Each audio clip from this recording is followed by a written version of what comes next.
תלמידו של החתם סופר התמודד לרבנות בעיירה מסוימת. מולו התמודד איזשהו פרחח שעשה פרצוף של רב. היה לו זקון ארוך, הייתה לו חליפה אדורה, והוא היה נראה מישהו מאוד מתאים.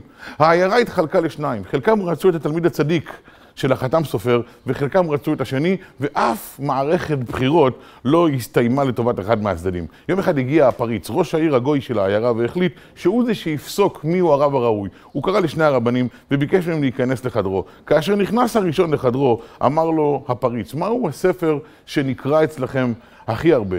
אמרו לו שני הרבנים, הספר שנקרא בציבור היהודי מספר אחד הוא סידור התפילה. 3 פעמים ביום מינימום פותח אותו היהודי. אמר הפריץ לרב הפרחח, לך ותביא לי בבקשה סידור בבית הכנסת, פתח אותו במקום הראשון שזה נפתח, ואני רוצה לשמוע אותך אומר בעל פה את מה שכתוב בו. הגיע הרב במרכאות לפריץ, הפריץ פותח את הסידור, נפתח לו באשרי יושב ביתך, מה שיהודי אומר מינימום 3 פעמים ביום. אמר לו הפריץ, תקרא את כל הפרק הזה בבקשה בעל פה.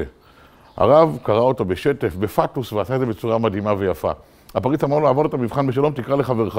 הוא קרא לחברו, ואז הפריץ שוב פתח את הסידור, רק שהוא פתח אותו בסוף, ביוצרות, משהו שמתחיל בסגנון של קצוץ קצה לי קצוציך. והוא ביקש מכבוד הרב לומר את זה בעל פה, כבוד הרב התחיל וגמגם, ואז נדם קולו, והפריץ אמר, נו, ברור לחלוטין, הרב הראשון שהיה פה, הוא יהיה רב העיר. חזר תלמידו של החתם סופר לכבוד הרב בדמעות שליש ואמר, איך ייתכן שאני, שכל כולי תורה, כל כולי עמל תורה, נופל במבחן כל כך טיפשי על ידי הפריץ? אמר לו, כבוד הרב, יש לי לך שאלה. האם הפריץ יודע עברית? אמר לו כבוד הרב, ממש לא.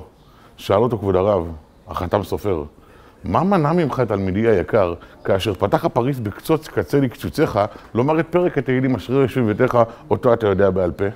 לא עשית את זה, כי התבונה לא עמדה לך בראש באותו רגע. המוח שלך לא עבד נכון. אם המוח שלך לא עובד נכון, אתה באמת לא ראוי להיות רב בישראל. תחזור לכולל עוד כמה שנים ולאחר מכן נשלח אותך. זה אומר שהקדוש ברוך הוא דורש מכל אחד מאיתנו. את מה שקיבלת ממני, עיניים לראות ומוח לחשוב, תשתמש בהם. אל תסתמך רק על הרוחניות שלך ותאבד את המתנה שקיבלת ממני כבסיס. על גבי המתנה הזו, תוסיף את התורה ואת היראת שמיים ואיתם תצליח. אבל אם תנטוש את הדברים המינימליים והבסיסיים שקיבלת ממני, שם תהיה הנפילה שלך. וזה נוגע לכל אחד מאיתנו, ולא רק לרבנים שצופים בנו ברגעים אלו. אם יש לך משהו שמבחן השכל שלך אמור לפסוק בו, אתה אמור להפעיל, ורק לאחר מכן להחליט האם אתה ניגש לו את הדרך או לא. בהצלחה רבה לכולנו, וברוכים תהיו.